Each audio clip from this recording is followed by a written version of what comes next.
s'agit pour nous d'une grande première, un séminaire qui veut rassembler les équipes des écoles des devoirs et les acteurs du monde de l'enseignement.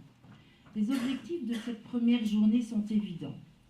Se rencontrer, faire connaissance, s'informer pour mieux se comprendre, rassembler les acteurs des deux secteurs pour mettre en évidence des convergences et des divergences et au terme des ateliers, tenter de formuler des pistes, des réflexions et des actions. Tout au cours de la journée, vous allez rencontrer une série d'intervenants que nous avons voulu provenir d'horizons particulièrement différents. Ils sont tous complémentaires. Nous avons juste rencontré un grand obstacle. Nous n'avons pas pu respecter la parité homme-femme. Parce que dans le milieu, eh bien, ça reste encore fort réservé aux femmes. Ceci dit, messieurs, bienvenue. On a vraiment besoin de vous dans le milieu. Merci beaucoup. Fédérer pour réussir. Voici qui tombe sous le sens, en tout cas. Et pourtant, dans une société de plus en plus complexe, multiculturelle, il n'est pas toujours facile aux encadrants d'amener un jeune à construire ses repères, de sorte à l'accompagner sur la voie de la réussite. Simplement, un jeune à se construire. La réussite s'entendant, si on parle de réussite, comme étant la capacité d'être un citoyen épanoui par sa vie sociale, de par sa vie sociale, de par sa vie professionnelle, de par sa capacité de libre arbitre, de par sa capacité d'engagement, de par son ouverture d'esprit. Cette réussite n'est possible que si le jeune a confiance en lui, que si le jeune acquiert des savoirs et des compétences nécessaires à la vie d'aujourd'hui, mais également nécessaires à apprendre, à s'adapter tout le long de sa vie. Il y a donc une multitude d'autres acteurs qui gravitent autour de nos jeunes, dont j'en ai salué quelques-uns, comme les écoles de devoirs, en tout cas aujourd'hui il s'agit d'eux, dont la mission sont de favoriser le développement intellectuel, l'émancipation sociale, la créativité, la citoyenneté et la participation. Il est donc essentiel que des passerelles existent entre acteurs, qu'il y ait une vision cohérente dans l'intérêt de chaque enfant. Cela est d'autant plus important que dans un paysage belge, francophone, où la culture du redoublement génère blessures et handicap, capitalise sur les faiblesses, plutôt que d'identifier les forces de nos jeunes et d'y investir pour les mener vers une réussite.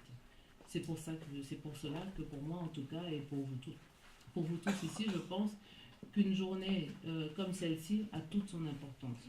Nous sommes tous concernés et devons nous fédérer pour atteindre nos objectifs respectifs. Donc un tout grand merci pour votre implication et bons travaux. Tu as vu dans quel état tu mets ta mère? Ah oui, c'est un Pascal, tu penses un tout petit peu au fait que nous on a un cadre social à vivre. Quand on rencontre nos amis, qui nous posent la question, et comment ça va avec tes enfants? Heureusement qu'il y a ton frère aîné Pascal qui réussit. Mais toi, j'ose pas en parler. Je dis même pas que t'existes, tu comprends ça? Tu as vu comment ta mère est? Alors, la gêne. c'est ça. En société, c'est la gêne. Alors pense un peu à tes actes qui ont des conséquences, pas que sur toi. Tu ne veux pas étudier, c'est pas grave. Hein. T'es pas obligé de réussir dans la vie. Hein. Tu vois, je veux dire, à un moment, des balayeurs, il en faut. Hein. C'est pas ça. Hein. Mais juste fous un peu la paix à tes parents. Mais c'est ça, quoi. C'est pas possible, Oh Pascal. là là, qu'est-ce qu'on a fait au bon Dieu? Peut-être pour revenir un tout petit peu sur l'historique des écoles de devoirs, je vais simplement rappeler un petit peu dans quel contexte on se trouve. Donc les premières écoles de devoirs, elles ont vu le jour dans les années 70, vraiment dans la suite d'un mouvement de mai 68.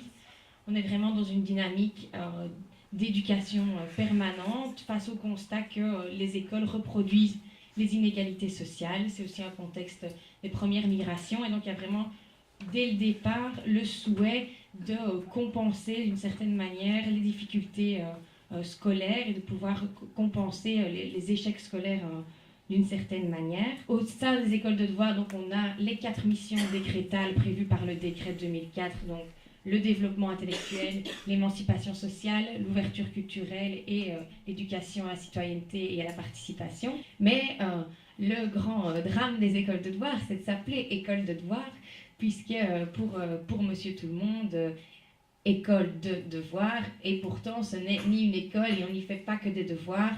C'est évidemment un peu trompeur, mais c'est tout l'intérêt par exemple d'une journée comme ceci ou du travail réalisé par l'ONE, par la fédération, par les coordinations, par nous, par le terrain, de toujours aller davantage informer de ce que font les écoles de devoirs, quelles sont leurs missions et ce qu'on peut en attendre. On a eu l'idée, en préparant cet atelier, de vous proposer des phrases, des propositions, voilà, des phrases, et de vous demander de vous positionner d'après votre intuitivement, comme ça, spontanément, est-ce que vous seriez plutôt d'accord avec cette phrase-là ou pas d'accord avec cette phrase-là? Voilà. Donc on va se lever parce qu'on va se positionner géographiquement et physiquement. Donc si vous êtes plus ou moins d'accord, si vous êtes plutôt d'accord à l'est, plutôt pas d'accord à l'ouest.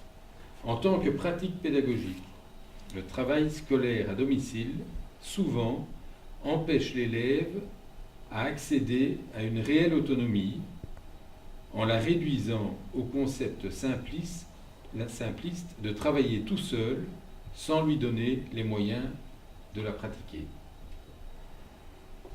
D'accord. C'est comme À quoi ça sert les équations? Voilà. Je l'ai jamais su. Non, les mathématiques en général. Toutes les mathématiques, géométrie, algèbre. On a une question. Quel est le sens philosophique des mathématiques? À quoi est-ce que c'est utile dans l'humanité? On peut déjà voir que les questions de rythme sont multiples et comme l'a dit Mme Chabert, il faut tenir compte à la fois du rythme de l'enfant, et là je vous renvoie vraiment au référentiel, du rythme et de la structure de la journée, et là aussi on peut s'inspirer du référentiel psychopédagogique de l'ONU, du rythme de l'année aussi, parce que la durée des congés impacte sur le bien-être de l'enfant, et du rythme des familles, effectivement. Voilà. Tu es paresseuse, mais tu aimes l'école. Comment se fait-il? Explique-moi un peu. Mais je ne suis pas si paresseuse que je ne le parais, même si tout le monde part sur mon dos. Oui, dis-moi, explique-moi. Bah, ça fait que j'ai même plus le droit d'aimer l'école parce que j'ai une tête de ne pas aimer l'école. Quoi, on pense que tu es une paresseuse? La plupart. La plupart. Qu'est-ce qui fait que la plupart pensent que tu es une paresseuse? Bah, je suis toujours en retard. Enfin, toujours. Tu es on va dire que tu es dolente, un petit peu lente. Athènes, hein? Ouais. C'est un peu ça, Athènes. Mais j'aime mieux d'être à mon aise qu'écrire vite et faire plein de fautes. Bien sûr. Même si j'écris pas vite et que je fais quand même des fautes. C'est ça.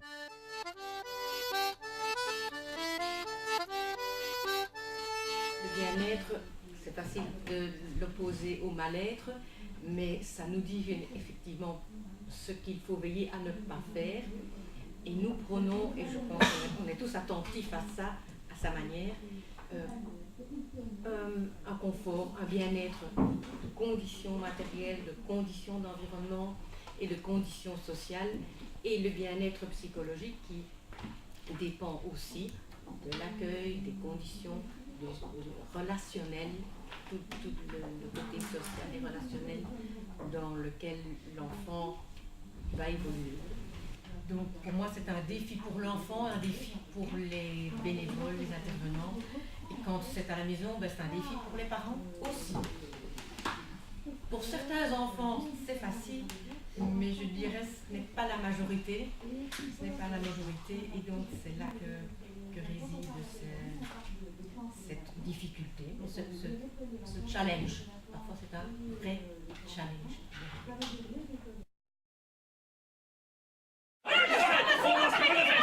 Mais qu'est-ce que c'est que cette histoire?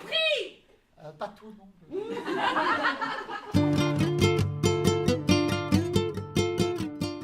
Nous, par principe, on essaye aussi que l'enfant dise à son enseignant « j'ai pas compris ». Et je peux vous assurer, ils ont peur de le faire. En secondaire aussi. Voilà. Je crois que c'est vraiment important.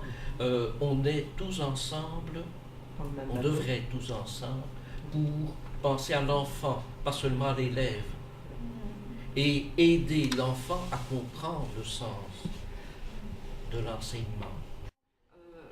Pour certains professeurs, pour pouvoir faire évoluer l'enfant, il faut mettre le doigt sur tout ce qui ne va pas.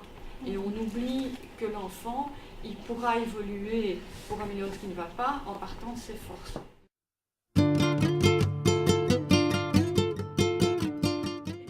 Bienvenue à cette deuxième partie de séminaire où Infor Jeune va vous présenter en partenariat avec la coordination des écoles de devoir et la province du Brabant Wallon une pièce de théâtre-action sur le décrochage scolaire et le mal-être à l'école. Attends, les Pascal. Salut Pascal, ça va? Ça va. Salut Pascal, salut Pascal. Salut, enchanté, moi c'est Pascal. Les Pascal, il y a des cours que vous aimez pas? C'est cool. Les maths, c'est que maths on n'aime pas trop. Il y a d'autres cours qu'on n'aime pas trop? Pardon? Maths, chimie, sciences, ok. Ok, super, écoute. Comme Pascal, Pascal, je propose que tu nous fasses un cours de maths chimique en flamand. Tu vois? Ça, on a un peu un concentré de bonheur. Ah ouais. Truc simple. Enfin, on essaye, moi je me dis, on est entre Pascal, on fait un peu ce qu'on veut. Donc voilà. Ah, ça fait plaisir. Oh, mesdames, mesdemoiselles et messieurs, soyez les bienvenus au téléachat où on vend aujourd'hui le kit cap, le kit du professionnel qui fout le bordel. Messieurs, dames, nous avons réuni pour vous ici, attention ton nez, l'ensemble des ustensiles pédagogiques détournés qui vont vous assurer une ambiance du tonnerre pendant vos cours les plus rébarbatifs. Alors, messieurs, dames, 50 minutes fois 60 secondes, n'est-ce pas là le plus grand des bonheurs pour venir à bout de vos professeurs aux nerfs les plus ancestres. Bien sûr, truc de dingue quoi. Tu vois, les mecs, ils ont des ateliers, ils se réunissent pour réfléchir sur... Le bien-être de l'enfant. C'est ça. Donc c'est les adultes qui parlent des enfants, mais ils n'ont pas envie de nous poser la question quoi. Ouais, non, c'est clair. Et comment tu vas? Mal. Ça, tu vois... Et c'est d'aller mieux. Mais ouais, c'est un rythme scolaire trop. Bah oui. C'est ça, il nous l'aurait demandé, on aurait dit. Échange et complémentarité pas adapté, enfin des choses un peu de base. Il y a 12h15, ça c'est la classe, pause repas. Bah il faut que, quand même qu'ils aient un rythme un peu... Mais ouais, rythme soutenu Ils quoi. sont vieux hein.